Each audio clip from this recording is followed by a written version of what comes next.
bersama-sama, dan Ibu minta untuk Taskia bisa memimpin doa kita hari ini. Silahkan.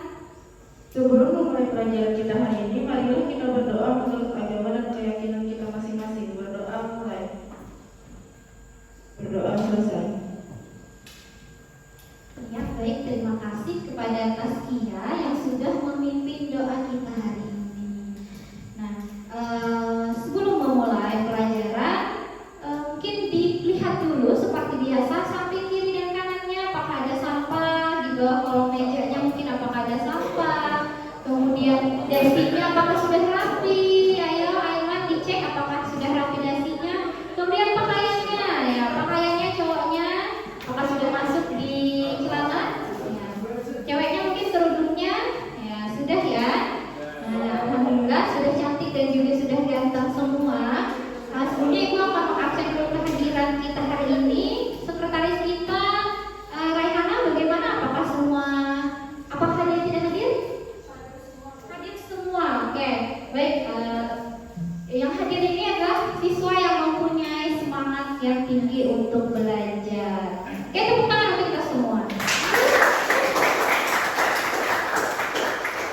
Ya, karena sudah mencek kebersihan dan juga kerapian di sekitar tempat duduknya, mungkin Ibu ingin bertanya dulu.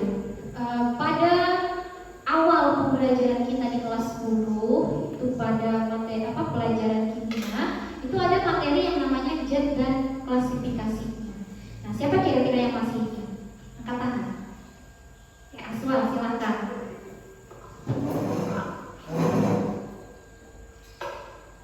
Adalah sesuatu yang menepati ruang dan memiliki masa.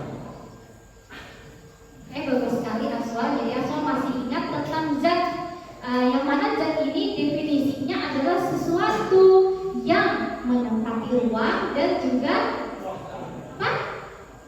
yang mempunyai massa. Oke, bagus sekali Aswa. Nah, kemudian selain zat, mungkin apa saja klasifikasi dari zat? Misalnya nih, kita akan mengklasifikasikan zat itu berdasarkan penyusunnya. Siapa yang masih ingat? Dika, angkat tangan. Oke, silakan Dika. Jika berdasarkan penyusunan, maka itu ada yang dinamakan unsur, senyawa, dan campuran. Ya, terima kasih kepada Dika yang juga menyampaikan ingatannya terkait klasifikasi zat jika kita dasarkan dari penyusunnya. Jadi kemudian Ibu akan menayangkan dahulu video terkait gejala kekurangan unsur hara. Unsur haranya ini adalah fosfor. Nah, ini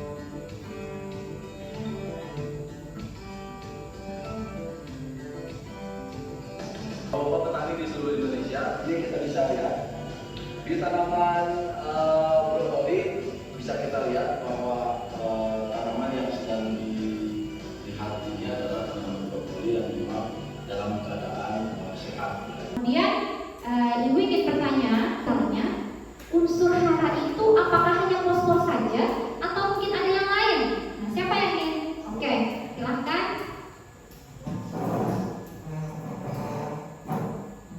Mungkin saja ada Bu, karena unsur hara yang pernah kami dengar terdiri dari beberapa unsur.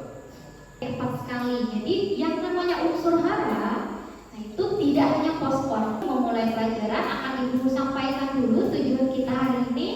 Nah, jadi model pembelajaran yang Ibu pakai itu adalah inquiry terstruktur.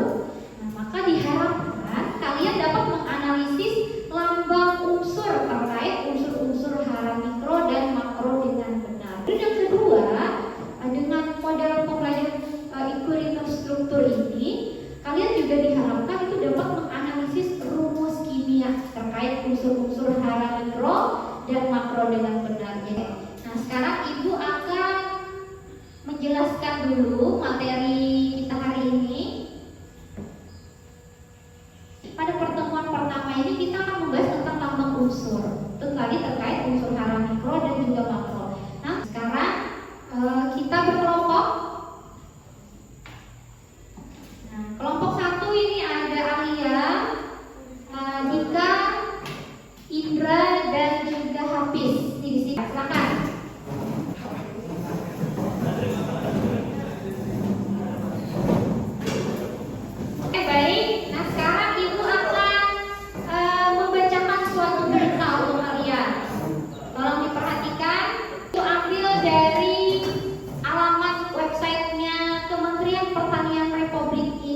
Indonesia.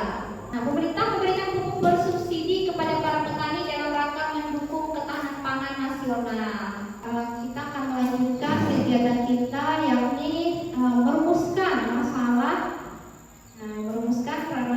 yang ada. Jadi berdasarkan hasil pengamatan literasi bacaan sebelumnya yang sudah kita baca tadi, maka permasalahan yang dapat dilakukan peneliti itu antara lain, yang pertama adalah apa komponen yang terdapat dalam komposisi pupuk NPK yang disubsidi oleh pemerintah.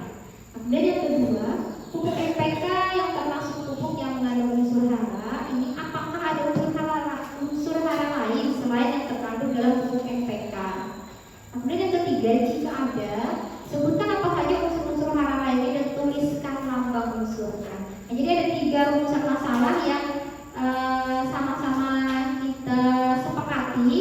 Nah, kemudian di sesi diskusi berkelompok, silakan kalian ajukan hipotesisnya. Dan ini akan Ibu bimbing. Mungkin salah satu sekretaris di setiap kelompoknya menulis. Ini akan Ibu bimbing untuk mengajukan hipotesis. Jadi hipotesis ini berdasarkan apa yang sudah kita rumuskan masalahnya. Nah, rumusan masalah ini kan yang pertama, apa komponen yang terdapat dalam komposisi pupuk NPK yang disubsidi oleh pemerintah. Nah, kira-kira hipotesisnya yang nomor 1 ini juga akan berkaitan dengan rumusan masalah yang satu. Jadi silahkan ditulis, akan Ibu bacakan. Sudah siap? Ya. Jadi rumusan masalah, rumusan hipotesis yang mungkin itu yang pertama adalah komponen yang bisa kita sepakati ya, seperti itu. Nah, sekarang silahkan kalian kumpulkan informasi. Nah, ini untuk terkait unsur hara makro dan juga unsur hara mikro. Nah, sebelumnya akan Ibu tayangkan dulu media pembelajaran kita hari ini.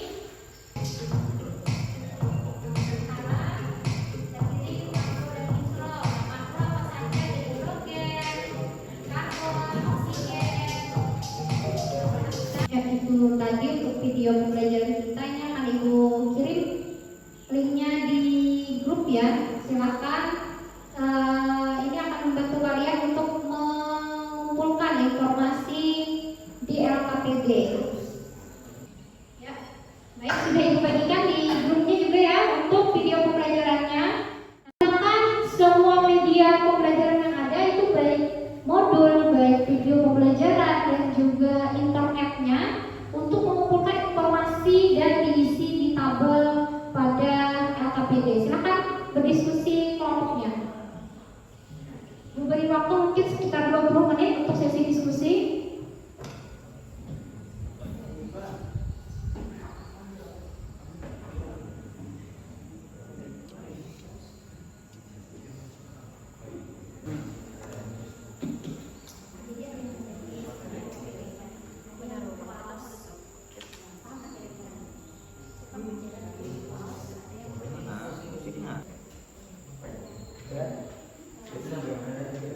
Oke, baik, kita cukupkan untuk pengujian hipotesis. Kita presentasi dulu di pengujian hipotesis untuk rumusan hipotesis yang ke-3, untuk pengujian hipotesis yang kedua. Silakan. Rumusan hipotesis 2 adalah pupuk NPK termasuk pupuk yang mengandung unsur hara. Ada unsur hara lain selain yang terkandung dalam pupuk NPK.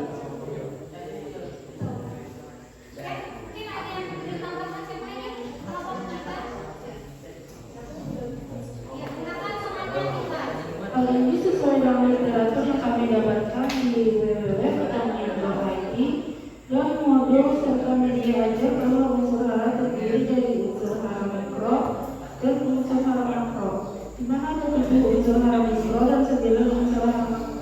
Oke, kemudian ya, untuk pembuktian dari hipotesis dari kelompok 3. Oke, beri tepuk tangan kepada kelompok 3. Ya, itu tadi untuk pengujian hipotesis yang sudah kita lakukan. Selanjutnya mari kita bersama-sama untuk memberikan kesimpulan terhadap apa yang sudah kita lakukan. Nah, untuk menyimpulkannya, ini yang pertama, tadi kita juga sudah belajar bahwa apa? bahwa pupuk NPK itu yang disubsidi, pupuk yang disubsidi oleh pemerintah itu masuk pupuk NPK. Terdiri dari apa? Komponennya N apa? N nitrogen, betul. Lagi P fosfor dan kalium. Sekarang ibu ini memberikan soal latihan, ada dua soal latihan. Ini dikerjakan masing-masing individu.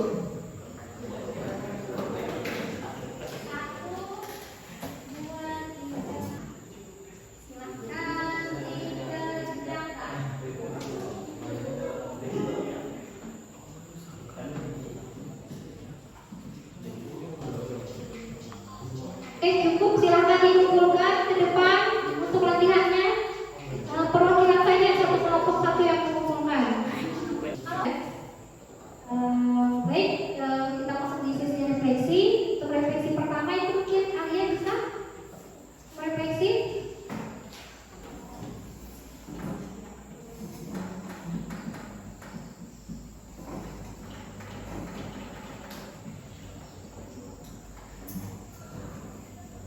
Ini saya belajar tentang lambang unsur. Oke, mungkin ada lagi yang ingin menambahkan? Ya silakan ke depan.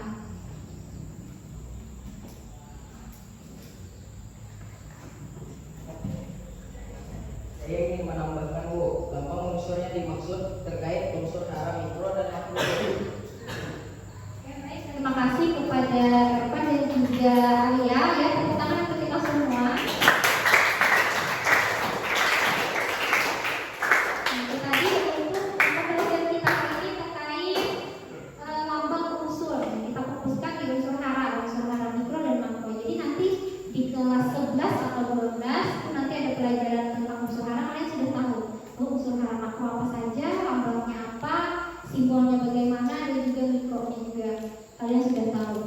Nah, untuk pembelajaran selanjutnya itu kita laksanakan di hari Kamis ya, di hari Kamis itu kita akan belajar tentang penyetaraan reaksi. Nah, karena tadi kita awali dengan doa, maka kita tutup juga kembali kita dengan doa. Mungkin bisa dipimpin kembali oleh Taskia.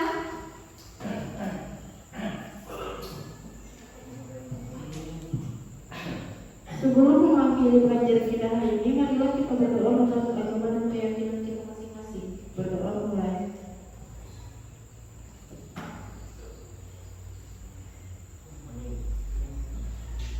Doa selesai. Ya, terima kasih kepada